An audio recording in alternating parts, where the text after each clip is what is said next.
गणानां त्वा गणपतिगुं हवामहे कविं कवीनामुपमश्रवस्तमं ज्येष्ठराजं ब्रह्मणां ब्रह्मणस्पत आनशृण्वन्नोतिभिः सीदसादनं श्रीमहागणाधिपतये नमः। सदाशिवसमारम्भां शङ्कराचार्यमध्यमाम् अस्मदाचार्यपर्यन्तां वन्दे गुरुपरम्पराम्। श्रुतिस्मृतिपुराणानाम् आलयं करुणालयं नमामि भगवत्पादशङ्करं लोकशङ्करं। नारायणं नमस्कृत्य नरं चैव नरोत्तमं देवीं सरस्वतीं व्यासं ततो जयमुदीरयेत्। జై గురుదేవ్. రెండో శ్లోకం చదవాలి ఆరో చాప్టర్లో. చదువుదాము. యం సన్యాసమితి ప్రాహుః యోగం తం విద్ధి పాండవ న హ్యసన్యస్తసంకల్పః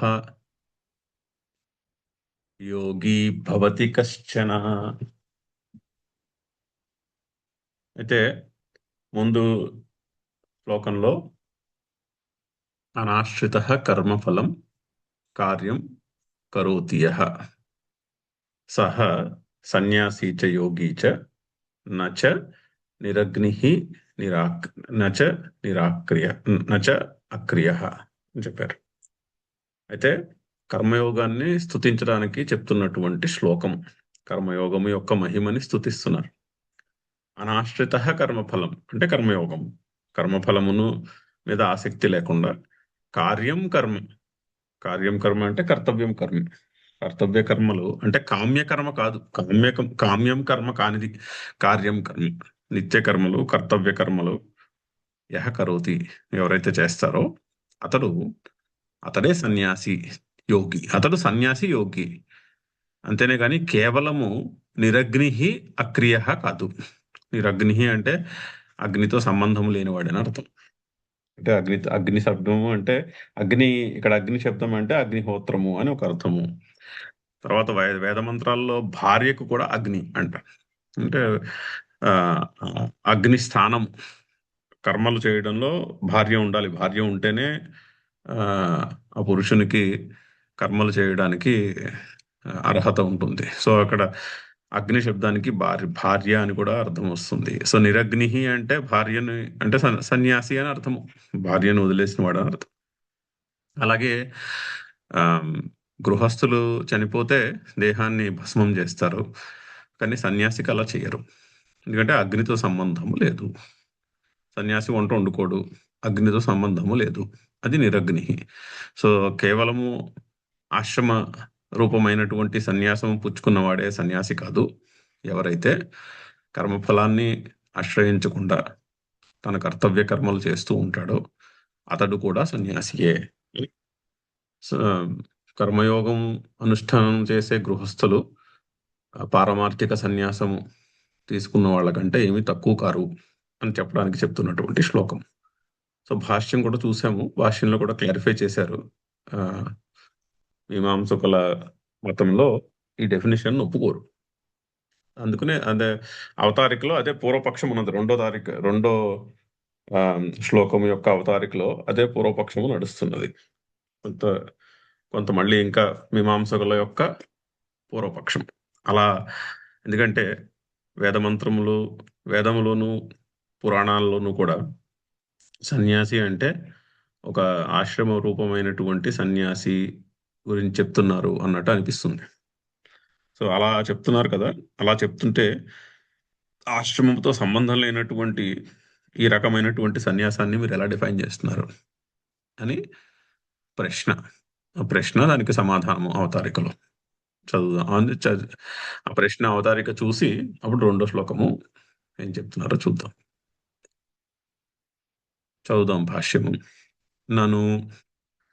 నను అంటే కాదు అని అర్థం.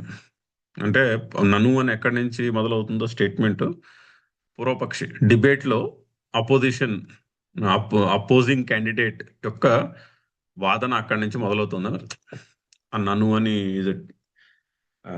సంస్కృత శాస్త్ర గ్రంథాల్లో నువ్వు అంటే అర్థం అది టెక్నికల్ టర్మ్ అలా వాడతారు.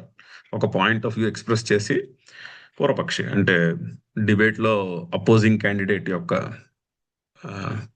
కౌంటర్ పాయింట్ ఎస్టాబ్లిష్ చేయడానికి ట్రై చేస్తున్న వాడి పాయింట్ చెప్పడానికి అప్పుడు నను అంటారు.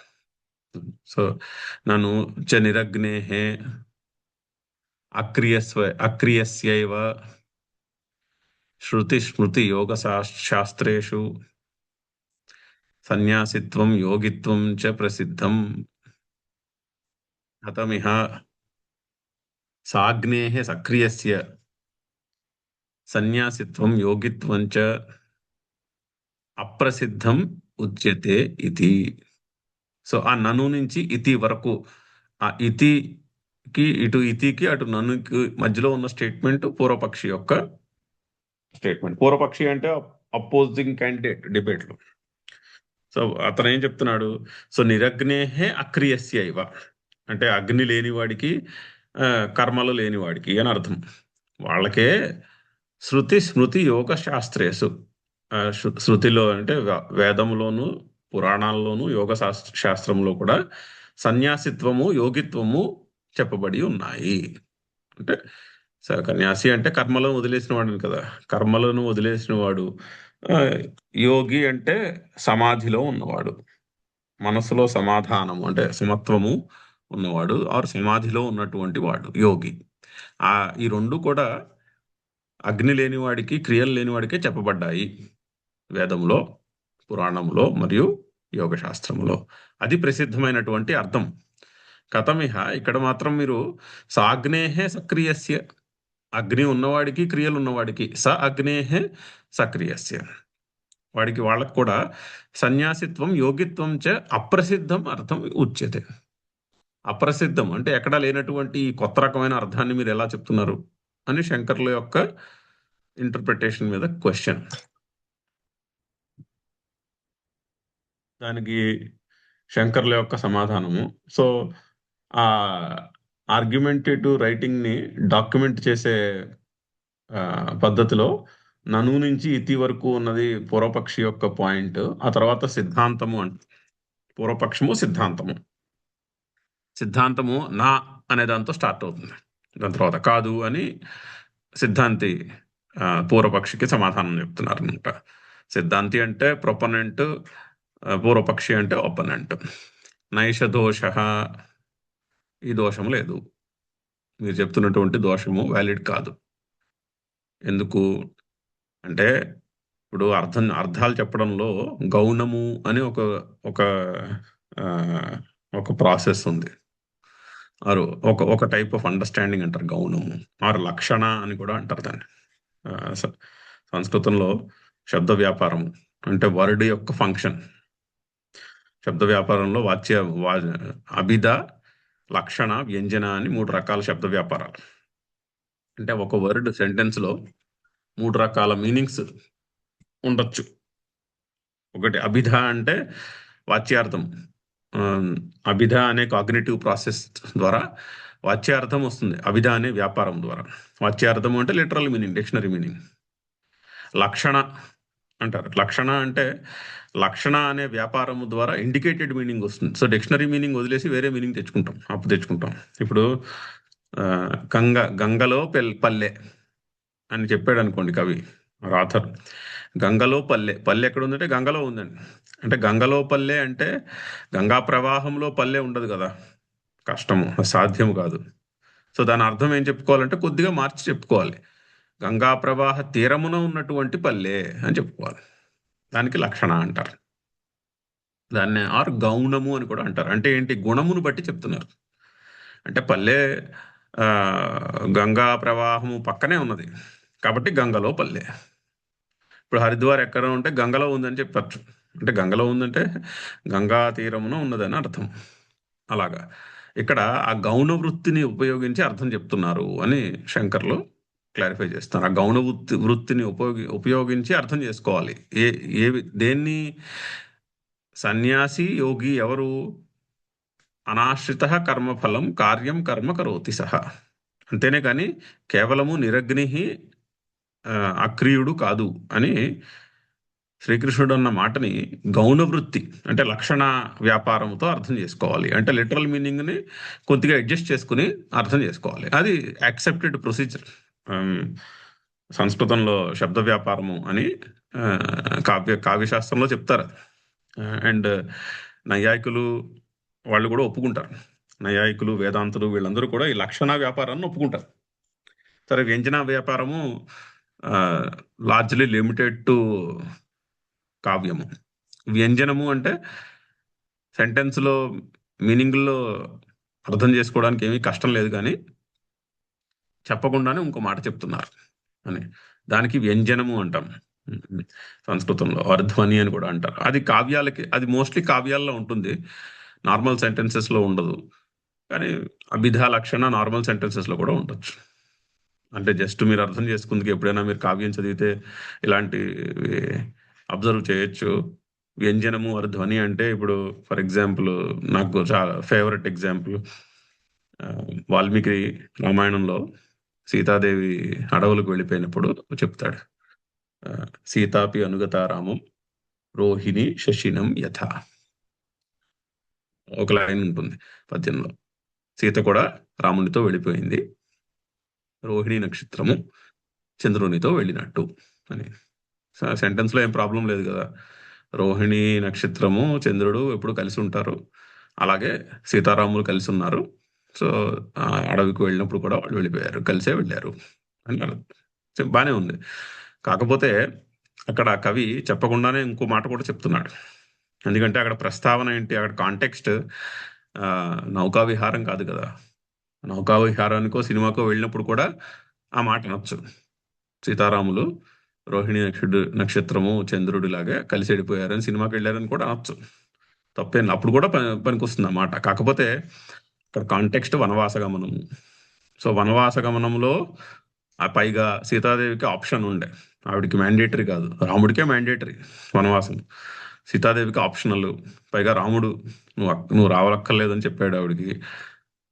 కౌసల్యాదేవి కూడా రఫ్గా అలాగే చెప్పింది, నువ్వు వెళ్ళక్కర్లేదు, ఇక్కడ ఉండొచ్చని. కానీ ఆవిడ చాయిస్ తీసుకుని వెళ్ళింది.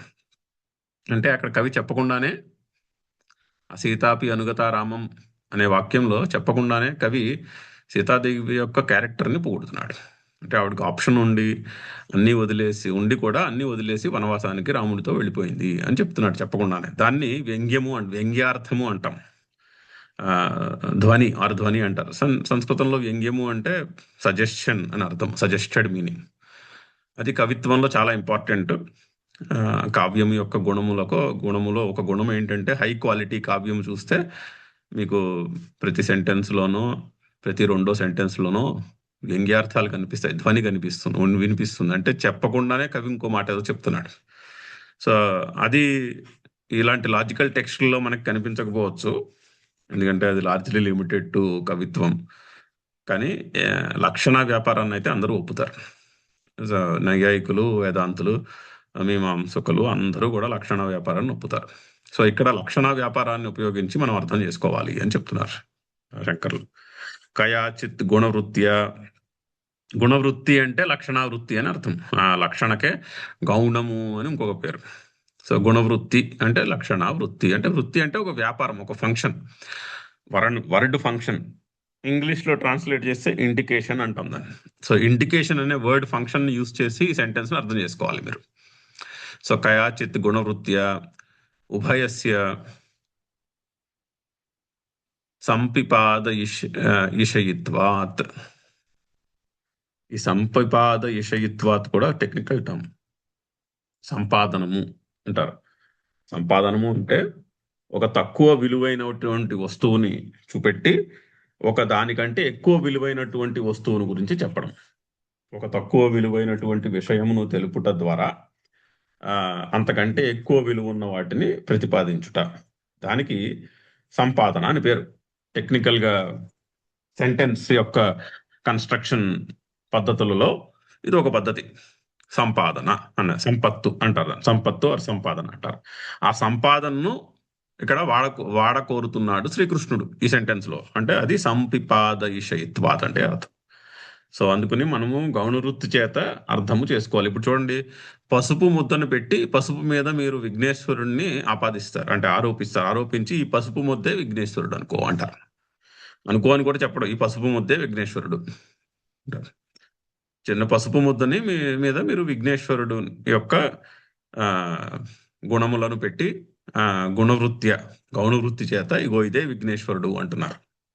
అది విఘ్నేశ్వరుడు కాదుగా, కానీ అదే విఘ్నేశ్వరుడు అంటున్నారు. అది సంపత్ అనే టెక్నికల్ సెంటెన్స్ క్వాలిటీ యొక్క ఒక కేటగిరీలో అది వస్తుంది, సంపత్ అనేది. ఇక్కడ అటువంటి దాన్ని, అటువంటి సెంటెన్స్ని ప్రయోగిస్తున్నాడు శ్రీకృష్ణుడు. సో అందుకుని గుణవృత్య గౌణ వృత్తి చేత మనము అర్థాన్ని తెలుసుకోవాలి. ఎలాగా? తత్కథం క్వశ్చన్. మరి అది ఎలాగా అంటే సమాధానం చెప్తున్నారు. కర్మఫల సంకల్ప సన్యాసాత్ సన్యాసిత్వం. సో సన్యాసిత్వము అంటే ఏంటి? ఇక్కడ సన్యాసము అన్న శబ్దానికి కర్మఫల సన్యాసం, సంకల్ప సన్యాసం అని అర్థం చేసుకోవాలి. ఇక్కడ ఇది ఈ శ్లోకం యొక్క భాష్యంలో కూడా దీన్ని మళ్ళీ ఎక్స్ప్లెయిన్ చేస్తారు. ఈ కాన్సెప్ట్ ఏం చెప్తున్నారు ఆయన అంటే సన్యాసి అంటే ఎవరండి? సన్యాసి అంటే కర్మలు చేయడు. కర్మ చేయడానికి మామూలుగా మోటివేషన్ ఏంటి? కర్మ ఎక్కడ మొదలవుతుంది? కర్మ బాహ్యంలో మొదలవదుగా, కర్మ మనసులో మొదలవుతుంది. మనసులో సంకల్పం ఉంటే ఆ సంకల్పమే కర్మ కింద ట్రాన్స్లేట్ అవుతుంది కదా. సో కర్మలు చేయట్లేదు అంటే మనసులో సంకల్పం లేదని అర్థం సన్యాసికి. అంటే సన్యాసి అంటే ఎవరు? మనసులో సంకల్పాన్ని త్యజించిన వాడు అని అర్థం.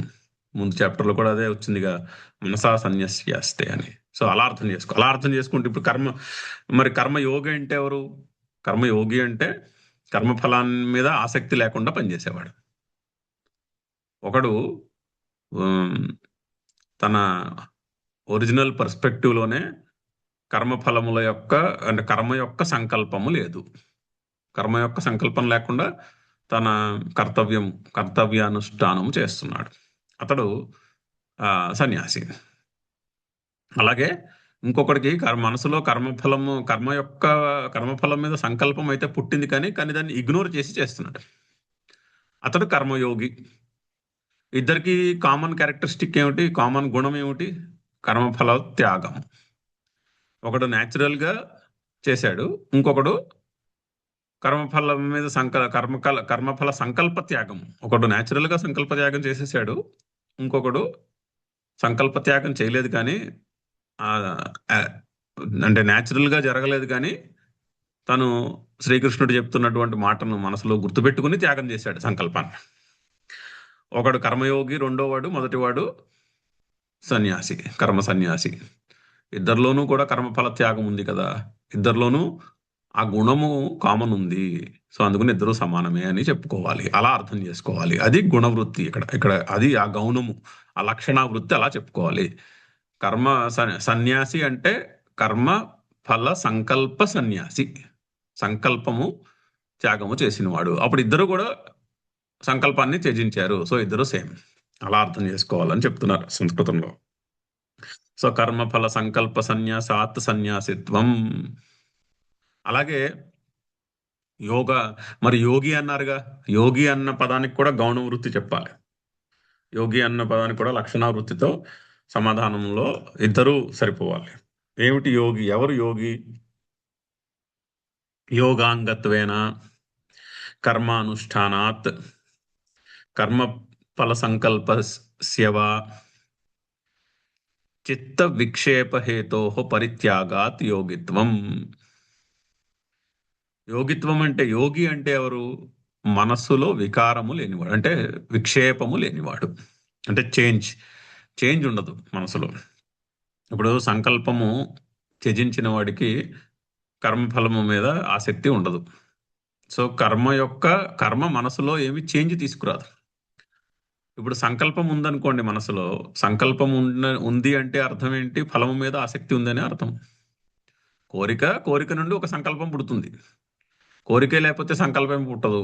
ఇదేదో కావాలి, ఇది నా దగ్గర లేదు, ఫలానాది నేను సాధించుకోవాలి అంటే మనసులో సంకల్పం పుడుతుంది.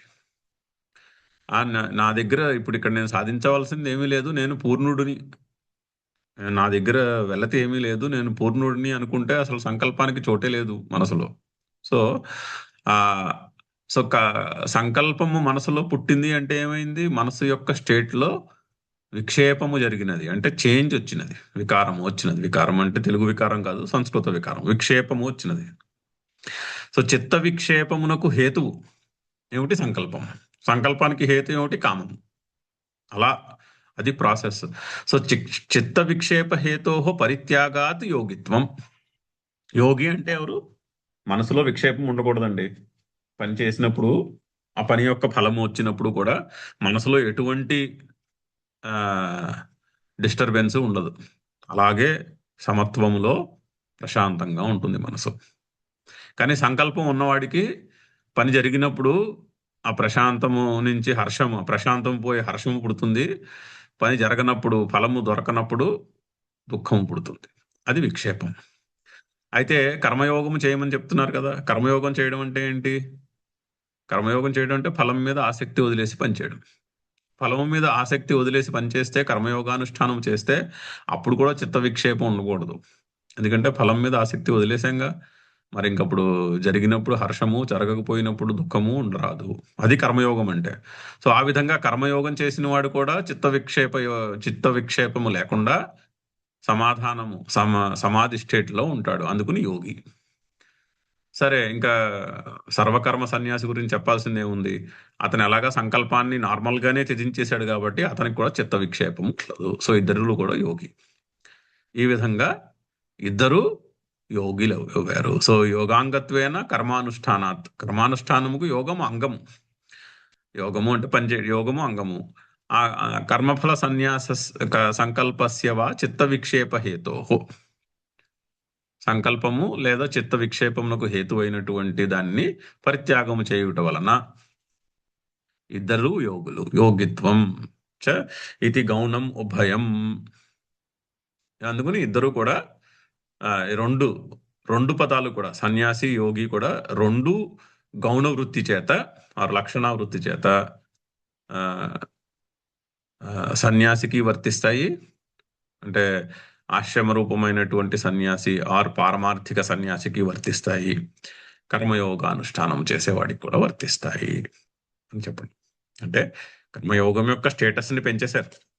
కర్మయోగము ఈజ్ ఈక్వల్ టు సన్యాసము చేయుట అని కర్మయోగం యొక్క స్టేటస్ని బాగా బాగా పెంచారు. అంటే మనలాంటి వాళ్ళకి ఇన్స్పిరేషన్ ఇవ్వడానికి అది చేస్తున్నటువంటి పని.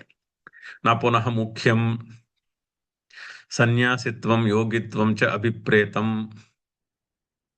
ఇత్యేతం అర్థం దర్శయితుమాహా.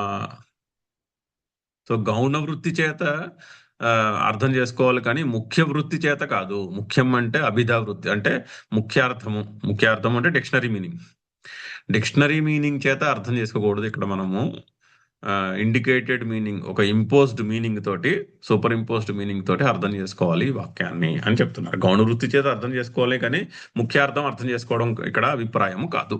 నా పునః ముఖ్యం సన్యాసిత్వం యోగిత్వం, అంటే సన్యాసిత్వము యోగిత్వము అనే పదములకు ముఖ్యార్థాన్ని కాదు అర్థం చేసుకోవడం ఇక్కడ అభిప్రాయము. నా పునః ముఖ్యం సన్యాసిత్వం యోగిత్వం చ అభిప్రేతం ఇత్యేతం అర్థం దర్శయితుం. అది క్లారిఫై చేయడానికి రెండో శ్లోకం చెప్తున్నాడు శ్రీకృష్ణుడు.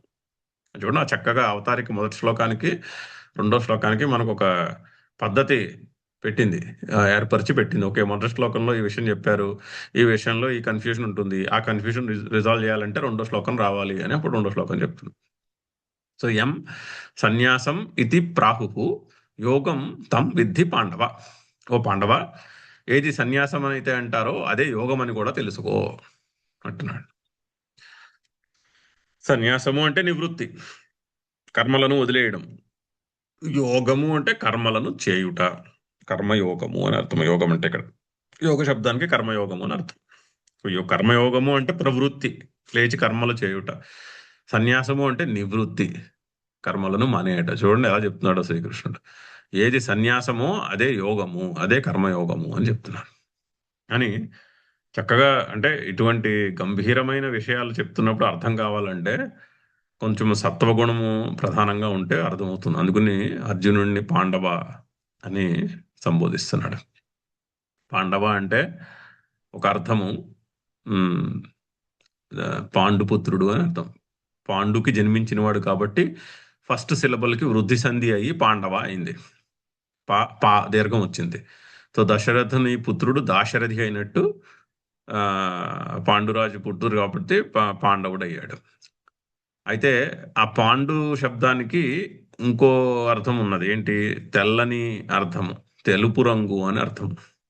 అంటే ఫిజికల్ గా చిత్రీకరించినప్పుడు పాండురాజుని తెల్లగా పేలుగా, అంటే అతనికి ఏదో వ్యాధి ఉన్నది, పేలుగా ఉన్నట్టు ఫిజికల్ గా చిత్రీకరిస్తారు. అందుకని పాండు అంటారు. ఇంకొక అర్థం పాండుకి సత్వగుణ ప్రధానము అర్థం. అంటే తెలుపు రంగుకి వాడే పదము పాండు. అంటే సత్వగుణము ప్రధానముగా ఉన్న వాళ్ళకి కాబట్టి అర్జునుడిని పాండవ అని పిలుస్తున్నాడు.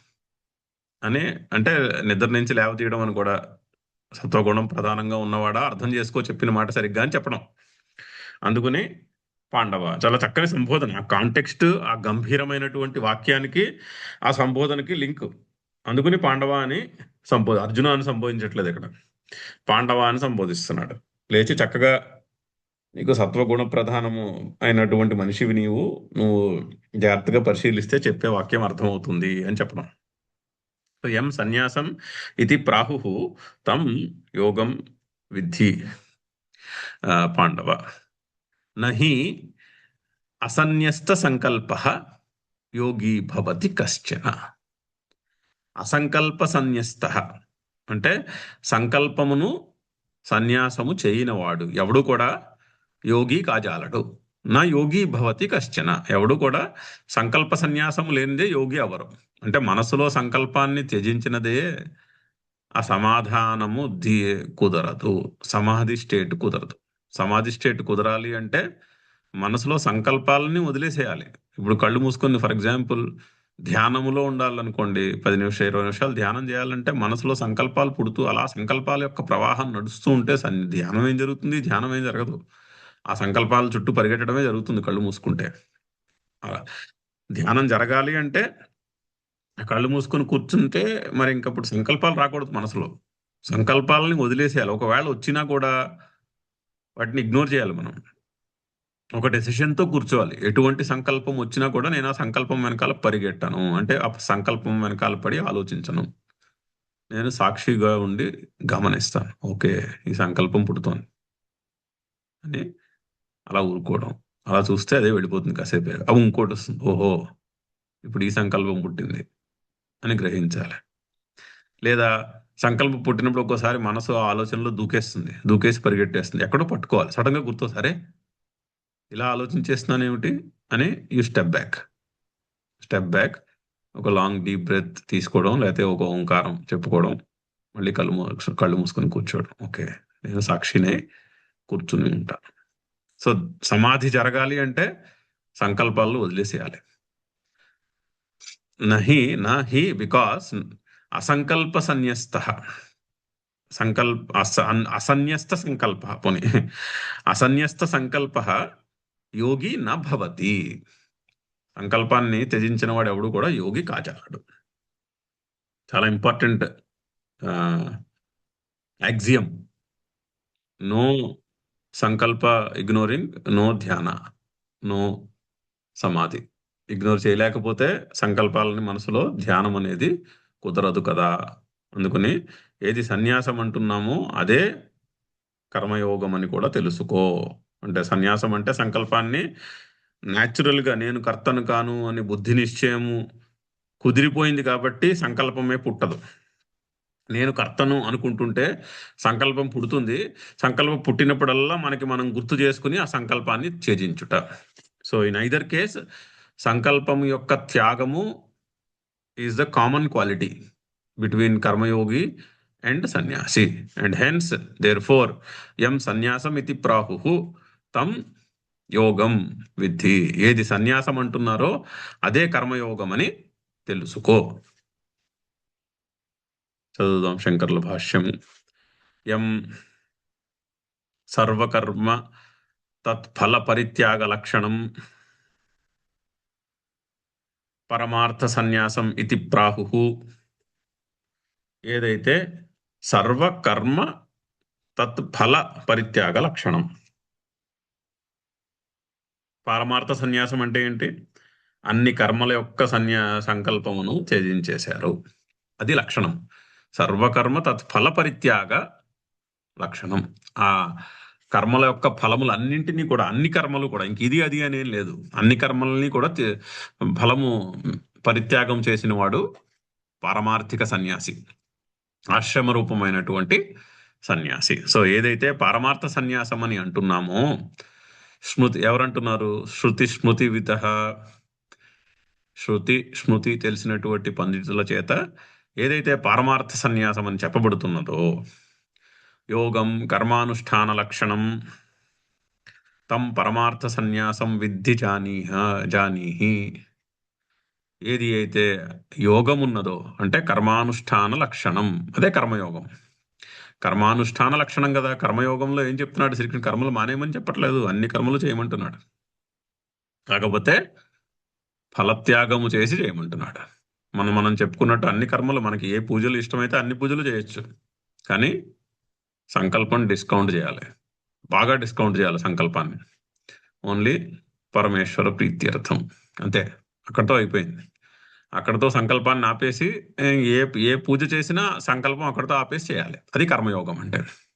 సో యోగం కర్మానుష్ఠాన లక్షణం తం పరమార్థ సన్యాసం ఇటి విద్ధి అని తెలుసుకో. హే పాండవ, ఎందుకు కర్మయోగస్య ప్రవృత్తి లక్షణస్య తద్విపరీతేన నివృత్తి లక్షణేన పరమార్థ సన్యాసేన కీదృశం సామాన్యం అంగీకృత్య తద్భావః ఉచ్యతే ఇత్యపేక్షాయాం ఇదముచ్యతే. సో ఈ శ్లోకం ఎందుకు వస్తున్నది అంటే ఆ క్వశ్చన్ ఇంకొకసారి రిపీట్ చేస్తున్నారు.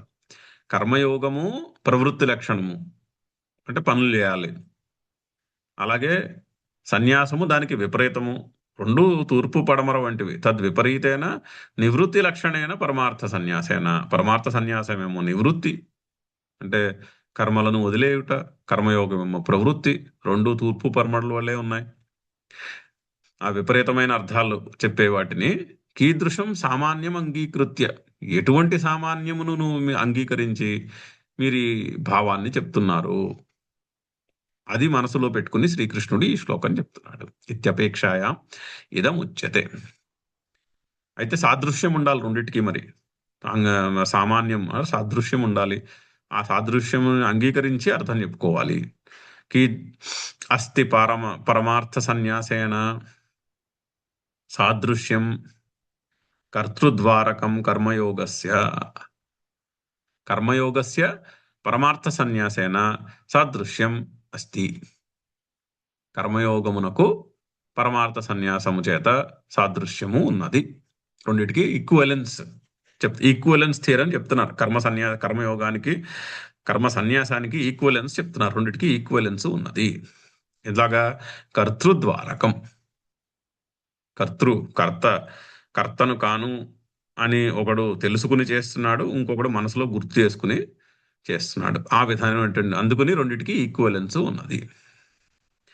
యోహి పరమార్థ సన్యాసి సహ త్యక్త సర్వకర్మ సాధనతయా సర్వకర్మ తత్ఫల విషయం సంకల్పం ప్రవృత్తి హేతు కామకారకం సన్యస్యస్తి. ఎంత చక్కని పదాలు. కొంచెము సంస్కృతము మనకు అర్థం కాని భాష అనే థాట్ బుర్రలోని తీసేసామనుకోండి, ఈ పదాలన్నీ అర్థమవుతాయి. ఎందుకంటే ఇవన్నీ తెలుగులో ఉన్న పదాలే, తెలుగులో కూడా అవే పదాలు ఉంటాయి. ఇక్కడ ఓన్లీ ఏంటంటే మనకు కొంచెం విభక్తితో కలిసిపోయి అది ఫార్మ్ మారిపోయినట్టు అనిపిస్తుంది.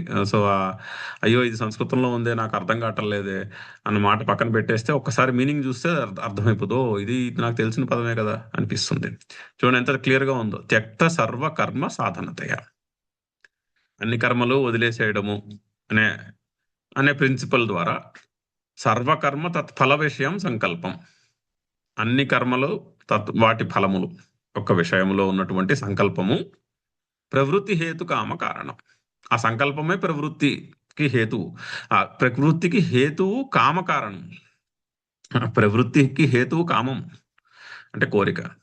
అంటే ప్రతి పని కూడా మనసులో మొదలవుతుంది. మనసులో కోరిక, కోరిక నుండి సంకల్పము, సంకల్పము నుండి కర్మ, ఫిజికల్ యాక్షన్. సో ఆ కామకారణం సన్యాసి అస్తి. కామమును త్యజించాడు సన్యాసి, పరమార్థ సన్యాసి. అది ఎందుకు త్యజించాడు? అది న్యాచురల్. అతన్ని బుద్ధి నిశ్చయంలో అది పాతుకుపోయింది. సో అందుకని కామము ఉండదు. అయమపి కర్మయోగి. ఈ కర్మయోగి కూడా, అయం కర్మయోగి అపి, కర్మయోగి కూడా ఏం చేస్తున్నాడు? కర్మ కుర్వాణ ఏవ ఫల విషయం సంకల్పం సన్యస్యస్తి. అయితే కర్మయోగి కర్మ కుర్వాణ, కర్మలు చేస్తూ కూడా, కర్మ కుర్వాణ ఏవ కర్మలు చేస్తూనే ఫల విషయం సంకల్పం సన్యస్యస్తి. ఫల విషయంలో ఉన్నటువంటి సంకల్పాన్ని సన్యాసము చేస్తాడు. అది ఈక్వలెన్స్. ఆ ఈక్వలెన్స్ థియరమ్కి ప్రూఫ్ అది. అక్కడి నుంచి పుట్టింది ఈక్వలెన్స్. ఇద్దరి మనసులోనూ కూడా ఫలము మీద అభిరుచి లేదు.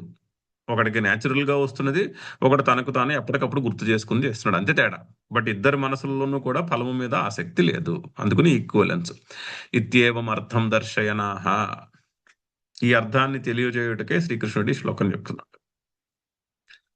హి ఎందుకంటే యస్మాత్ అసన్యస్త సంకల్ప అపరిత్యక్త ఫల విషయ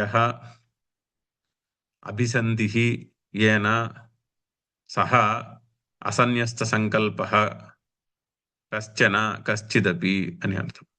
అయితే అసన్యస్త సంకల్ప అనే సమస్త పదాన్ని ఎక్స్ప్లెయిన్ చేస్తుంది. అపరిత్యక్త ఫల విషయ అభిసంధి ఏన సహ అసన్యస్త సంకల్ప. బహువ్రీహి సమాసం. అపరిత్యక్త ఫల విషయ అభిసంధి. ఫల విషయము పట్ల ఉన్నటువంటి అభిసంధి అంటే ఆసక్తి. అపరిత్యక్త దాని విషయంలో పరిత్యాగము ఎవనికైతే లేదో, ఆర్ అపరిత్యక్త ఏన ఎవని చేతనైతే పరిత్యాగము చేయబడలేదో సహ అసన్యస్త సంకల్ప, అతడు అసన్యస్త సంకల్పుడు అని అర్థం. ఆ విసర్గ తీసి డూ పెట్టుకోవాలి తెలుగులో ప్రథమ విభక్తి. అసన్యస్త సంకల్పుడు ఎవడు? ఫల విషయముల యందు అభిసంధి అంటే అభిమానము లేక ఆసక్తి ఎవని చేత, ఏన ఎవని చేతనైతే అపరిత్యక్త పరిత్యాగము చేయబడలేదో సహా అతడు అసన్యస్త సంకల్ప, అసన్యస్త సంకల్పుడు. చక్కని విగ్రహవాక్యం చెప్పారు. అసన్యస్త సంకల్ప అంటే అది. కశ్చన ఎవడు కూడా ఇలా ఉండడు. ఎవడు కూడా అది చేయనిదే యోగి అవ్వడు. కశ్చిదపి అంటే ఏ కర్మి కూడా. కశ్చిదపి కర్మి అంటే ఏ కర్మలలో ఉన్నవాడు ఎవడు కూడా సంకల్పాన్ని త్యజించకుండా, ఫల విషయములో ఉన్నటువంటి సంకల్పాన్ని త్యాగము చేయకుండా యోగి సమాధానవాన్ నా భవతి. నా మొదట్లో ఉన్న ఇక్కడ పెట్టుకోవాలి, భవతి పక్కన. నా భవతి, నా భవతి ఇత్యర్థ. సో యోగి అంటే మనస్సులో సమాధానం ఉన్నవాడండి. సమాధి, ఈక్వానిమిటీ ఉన్నవాడు. ఈక్వానిమిటీ ఎప్పుడు ఉంటుంది? ఫల విషయంలో ఆసక్తి లేనప్పుడే ఈక్వానిమిటీ ఉంటుంది.